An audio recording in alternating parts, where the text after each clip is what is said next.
Do you want to know? So these are the ingredients for our crusts. Our all-purpose flour,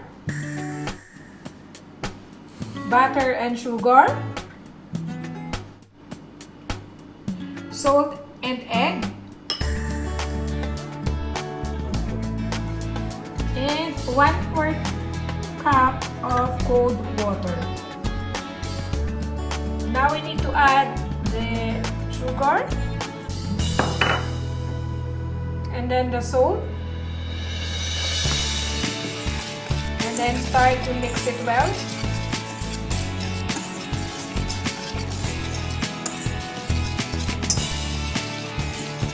Now we can add the egg yolk.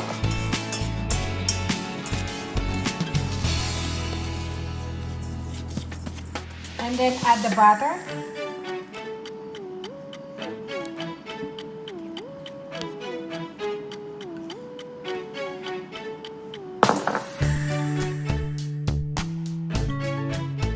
Then mix it thoroughly again.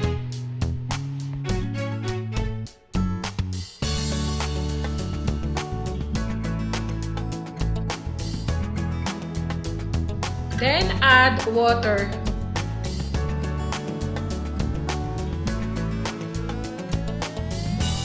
And then mix thoroughly again.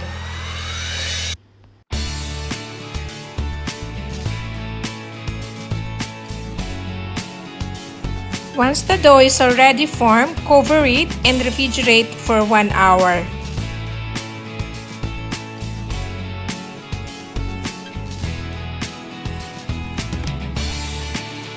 Now flatten the dough with a rolling pin.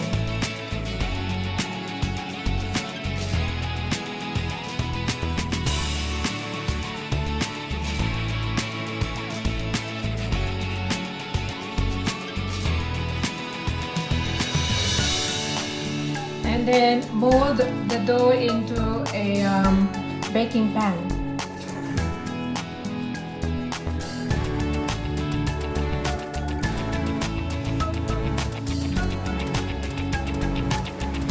So after we mold the dough into the baking pan, trim the excess and then pinch the edges, then put aside.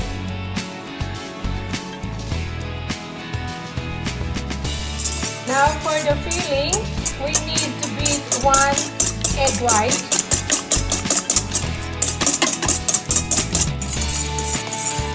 So once the egg white is already foamy, we can now set aside. And then we have to beat 4 eggs and beat it well. And then add 1 can of condensed milk.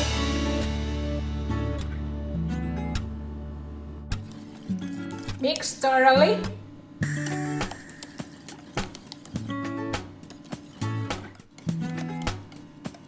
Add 1 teaspoon lemon.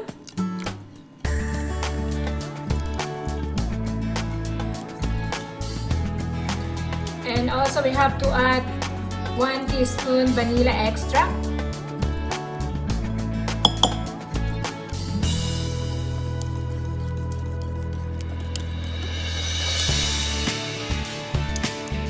And then add 1 cup evaporated milk.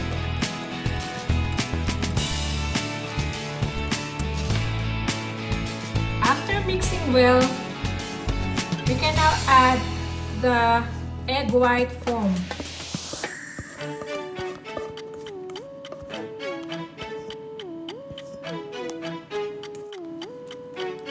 And then mix thoroughly.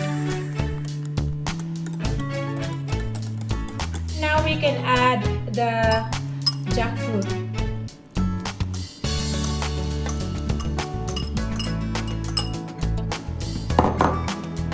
And mix thoroughly again.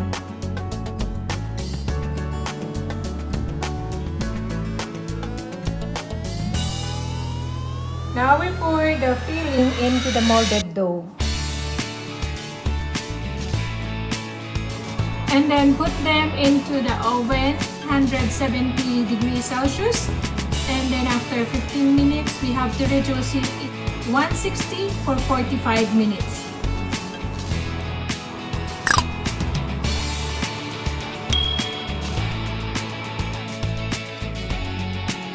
Ayan, luto na ang ating egg pie langka.